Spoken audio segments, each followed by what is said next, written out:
السلام علیکم۔ معید المسلمین high school سے میں عفت ترنم میں لے کر آئی ہوں 8ویں جماعت کے مضمون سوشل سائنس کا برج کورس۔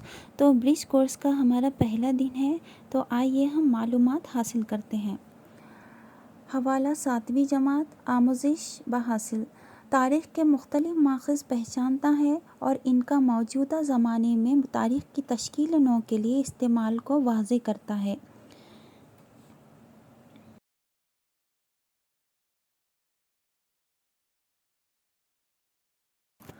تو سب سے پہلا سوال ہے تاریخ سے کیا مراد ہے؟ دوسرا سوال ہے تاریخ میں کس عہد کو عہد وسطیٰ کا زمانہ کہتے ہیں؟ اور تیسرا سوال ہے تاریخ کے مادی ماخذ کون سے ہیں، ان کے نام لکھیے۔ چوتھا سوال ہے گاتھا، ابھنگ، کہاوت، کہانی، لوک گیت یہ سب تاریخ کے کون سے ماخذ کہلاتے ہیں؟ تو آئیے جواب کی طرف بڑھتے ہیں۔ سب سے پہلے کا جواب ہے تاریخ سے مراد واقعات کی ترتیب بیان کرنا ہے۔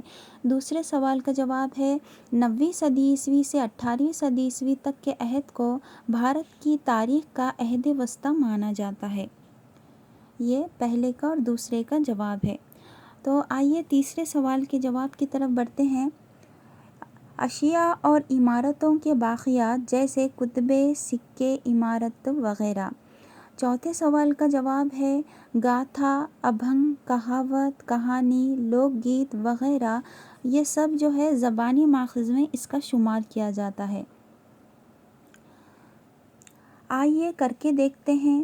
مختلف قسم کے سکوں کی تصاویر کیسے جمع کرو گے؟ ضروری وسائل انٹرنیٹ، 7ویں کی تاریخ کی درسی کتاب۔ عملی کام قدیم زمانے میں کوڑی، دمڑی، دھیلا، پائی، پھدیا، آنا، روپیہ نام کے سکے رائج تھے۔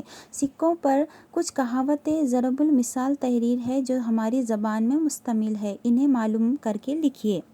اور دوسرا سوال ہے تاریخ کی تشکیل نو کے لیے مادی ماخذوں کا استعمال کیسے ہوتا ہے، اس سے متعلق اپنی رائے ظاہر کیجیے۔ تو سب سے پہلے کا ہم جواب دیکھتے ہیں۔ ضرب المثال میں پہلی مثال ہے چمڑی جائے پر دمڑی نہ جائے۔ دوسرا پانی پانی کا حساب لینا۔ تیسرا کوڑی کوڑی کو محتاج ہونا۔ اور چوتھا ہے آم کے آم گٹھلیوں کے دام۔ ایسے ہی بہت سارے مثالیں ہم دے سکتے ہیں۔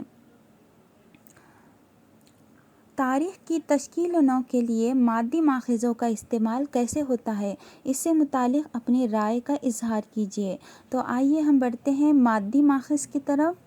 طبعی ماخذ اشیاء اور عمارتوں یا ان کی باقیات کو طبعی ماخذ کہا جاتا ہے۔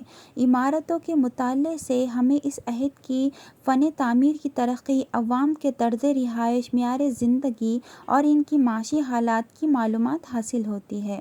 سکوں کے مطالعے سے ہمیں حکمرانوں، ان کا عہد، مذہبی تصورات، دھات کی قسم، سکے ڈھالنے کے طریقے اور اس کے عہد کے معاشی لین دین کا علم ہوتا ہے۔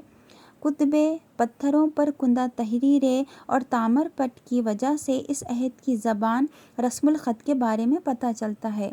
یہ آپ کا ہوم ورک ہے، اسے دیکھ کر آپ ہمیں پرسنل نمبر پر سینڈ کیجیے۔ آپ کو کیا سمجھا؟ مذکورہ بالا عملی کام کرنے کے بعد آپ کو تاریخ کے ماخذ اس سبق سے کیا سمجھا ہے، وہ آپ کا گھر کام ہے۔ مندرجہ ذیل خانوں میں پوشیدہ تاریخی ماخذ کے تمام نام تلاش کر کے لکھیے۔ آپ کو یہاں پر نام چننا ہے اور لکھنا ہے۔ نیچے دیے ہوئے کیو آر کوڈز اسکین کر کے آپ معلومات حاصل کر سکتے ہیں۔